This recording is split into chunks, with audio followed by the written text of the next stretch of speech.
So there's been this controversy, and it's not a controversy that's new, it's actually kind of old.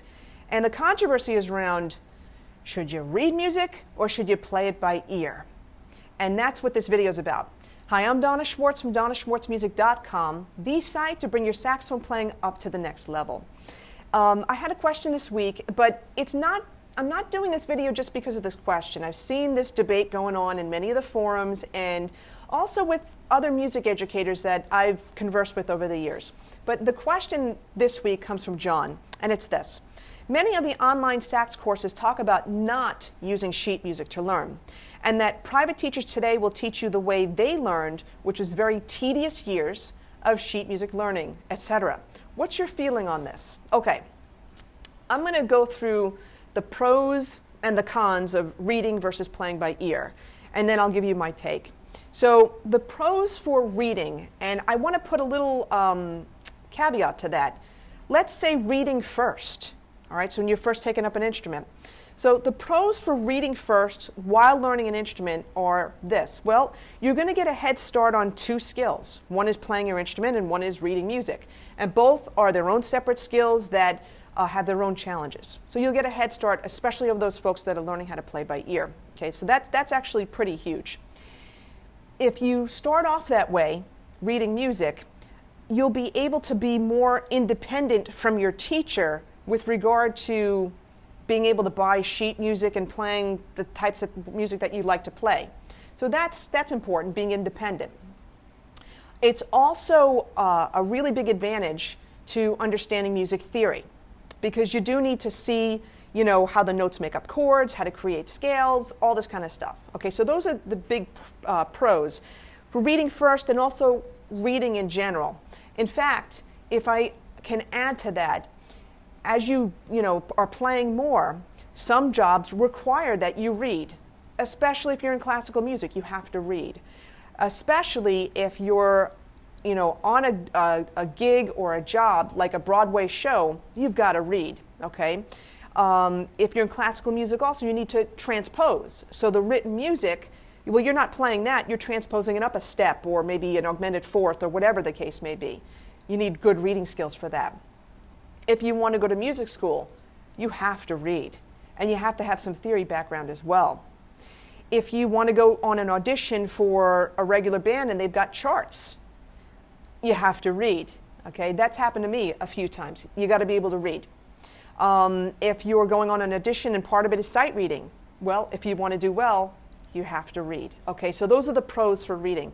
Now, the pros for playing by ear, let's start with playing by ear first, so when you're first learning the instrument.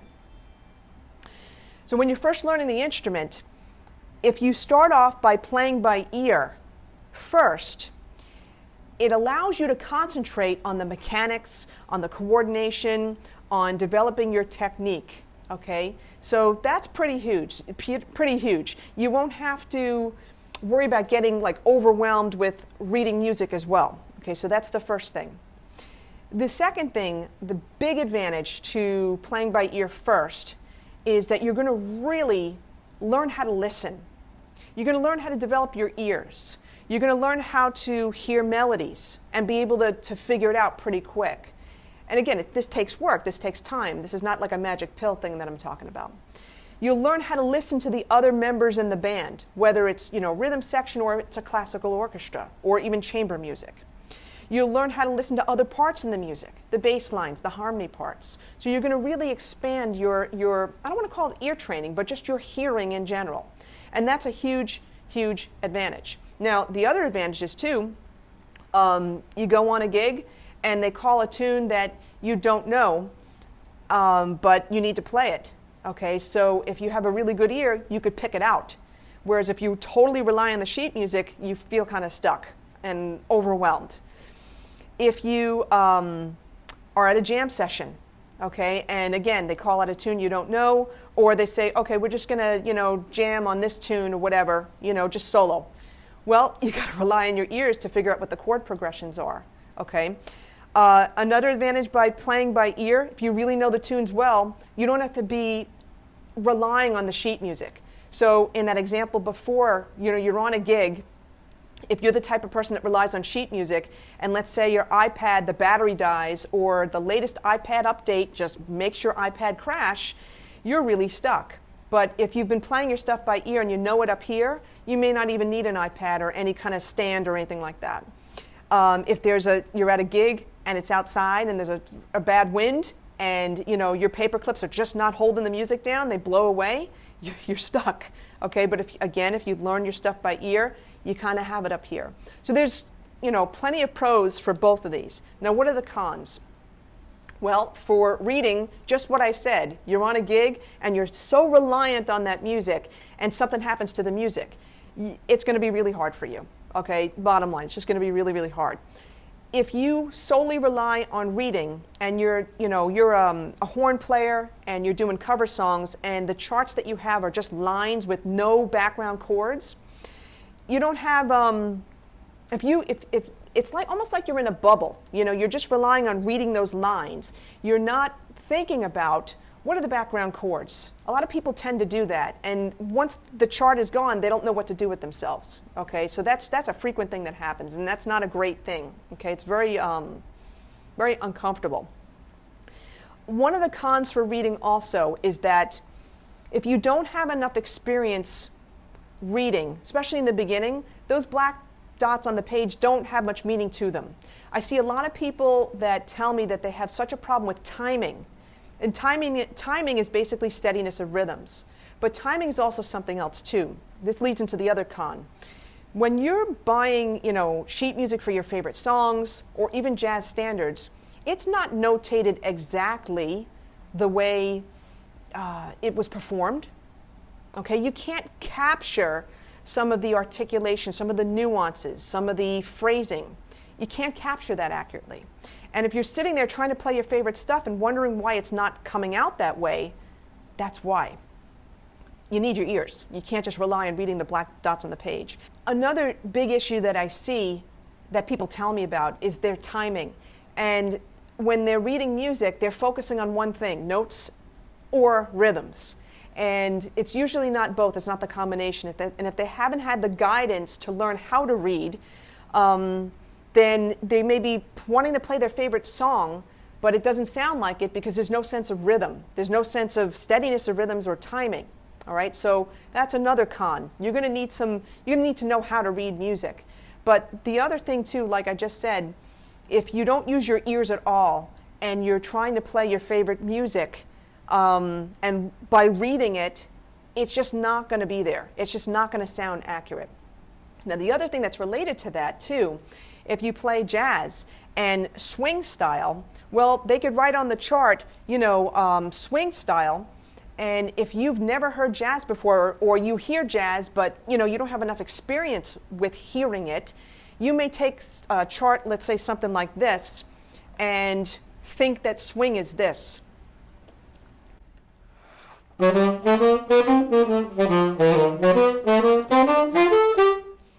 Now that's a gross exaggeration, but I hear it. I hear it from students, and people ask about that. And you don't want to go out and play swing like that because we don't go ta-da. We don't do that. Now let's get into some of the cons of playing by ear. Okay, if you solely rely on playing by ear and you have an audition for a band and they throw a chart in front of your face, you're going to struggle. Okay, if you want to go to music school and you don't know how to read, you're not going to get in because you do have to read. If you want to play classical music, chamber music, you do have to read, okay? It's just, that's what it is, all right?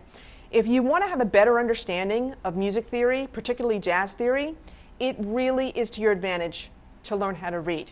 It's very difficult, again, you watch these, people like myself who teach on YouTube and all that kind of thing, and we're trying to explain concepts. In my mind, I'm thinking, do these people know how to read music? If not, maybe I have to, back it up and say like letter names and all that kind of stuff. Well, that takes time, all right? That's actually kind of exhausting. And after a while, you kind of lose what is trying to be taught. Whereas if I can say to you, okay, we've got a C sharp minor 7 going to an F sharp 7, what key does that imply? What are the pitches that are in these chords? What are the pitches that are the same, that are close to each other by a half step? How is that moving? I can have that kind of conversation with you as opposed to, okay, C sharp, E, G sharp, B. All right, F sharp, A sharp, C sharp, E. All right, what notes are in common? Do you remember what I just said?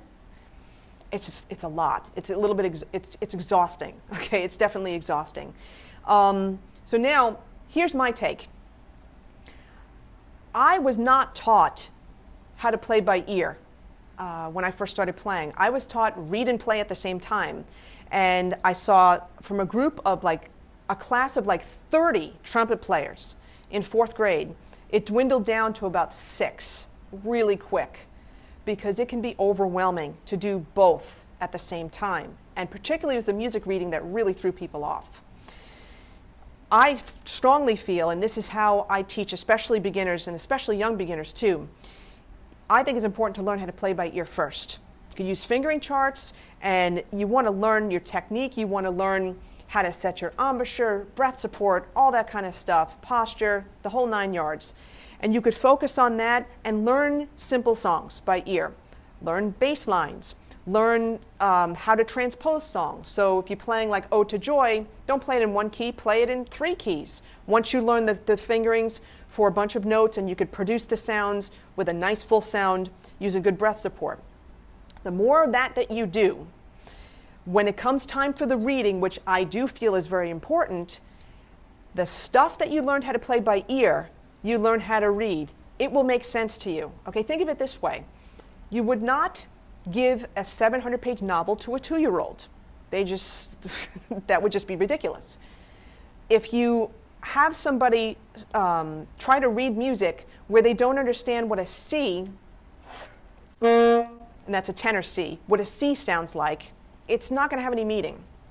So I strongly feel that we should learn how to play by ear first, and then transfer the songs, the concepts that we learn by ear to reading on the page. The music on the page is going to have more meaning. It's also going to have more feeling. You're also going to have a better sense of timing because you've learned by ear. You see, we feel rhythms, we don't read them. All right, so that's my take on that. And again, if you're playing jazz or swing or something like that, you would not do this.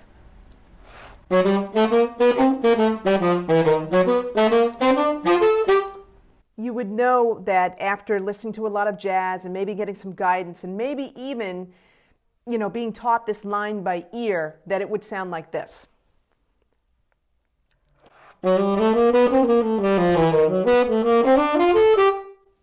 Okay, you'd play it more stylistically, and you'd follow the articulation that couldn't possibly be captured on the page. All right, so I hope this answered John's question as well as your own with regard to reading or playing by ear.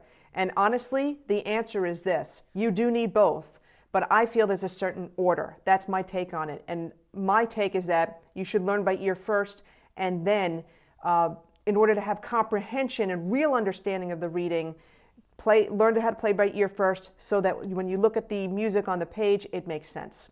All right, so if you like this video, like it. If you want more tips like this, click on subscribe right over there, the subscribe button. More importantly, check out my website, donnaschwartzmusic.com, where there's a whole bunch of free instructional videos. And if you sign up for my newsletter, you also get some free video lessons as well. Thanks for joining me. Take care. Have a great day.